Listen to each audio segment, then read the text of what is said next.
Jangan sampai salah melamar formasi CPNS 2024 ya. Baik, sebelum lanjut, jangan lupa klik like dan juga follow akun ini.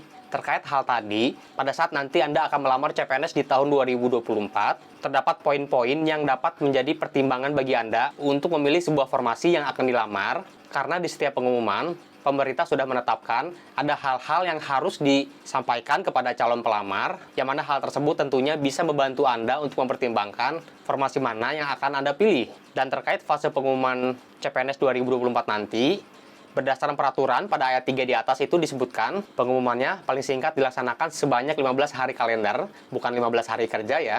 Nah, selama 15 hari itu, Anda bisa memilih dan membandingkan yang mana pada formasi tersebut terdapat poin-poin ini. Yang pertama, pada poin A di atas, yaitu nama jabatan. Nama jabatan ini biasanya disandingkan dengan jenjang jabatannya, misalkan ahli pertama, atau ahli muda, atau terampil, dan lain sebagainya. Kemudian baru disebutkan nama jabatannya. Sebagai contoh, ahli pertama, peranata komputer. Yang peranata komputer itu nama jabatannya, yang ahli pertama itu adalah jenjangnya. Kemudian pada poin B, jumlah lowongan jabatan.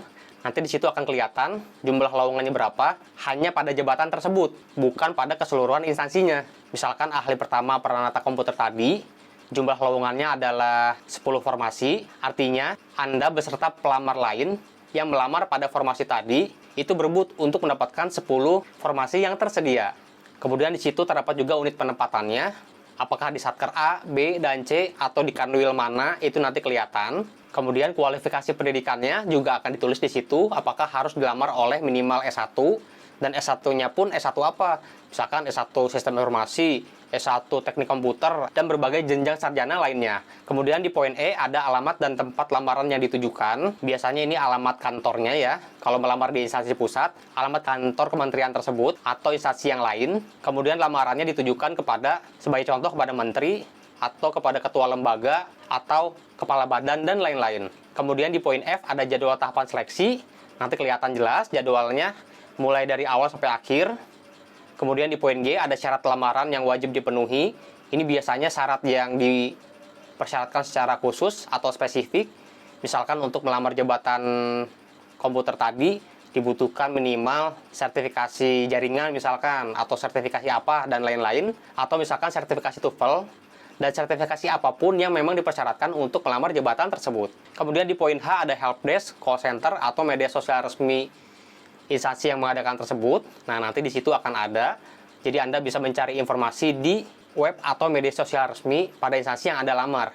Dan yang terakhir, itu nggak ada ya di aturan ini, tapi mulai diberlakukan di tahun 2023. Dan pada formasi yang Anda lamar, di situ akan dijelaskan juga rentang gaji yang bisa Anda dapatkan berapa. Jadi Anda ibaratnya nggak beli kucing dalam karung gitu. Anda tahu berapa pendapatan yang Anda akan dapatkan nanti. Dan bagaimana menurut Anda, apakah cukup jelas poin-poin tadi untuk menentukan sebuah formasi yang akan dilamar? Tulis di kolom komentar. Dan selain itu, apabila Anda termasuk pemula atau orang yang baru akan melamar CPNS di tahun ini, tentunya Anda masih banyak pertanyaan dan juga bingung ya mengenai istilah, mengenai alur seleksi, tips bagaimana belajarnya, dan segala hal dasar lainnya. Oleh karena itu, di sini aku rekomendasikan series panduan CPNS 2024 untuk pemula. Di sini terdapat berbagai pembahasan yang bisa Anda simak dan pelajari seperti di atas ini. Dan kalau ada video-video baru pun akan saya langsung tambahkan di sini. Oleh karena itu, langsung saja dapatkan series ini melalui tautan di atas.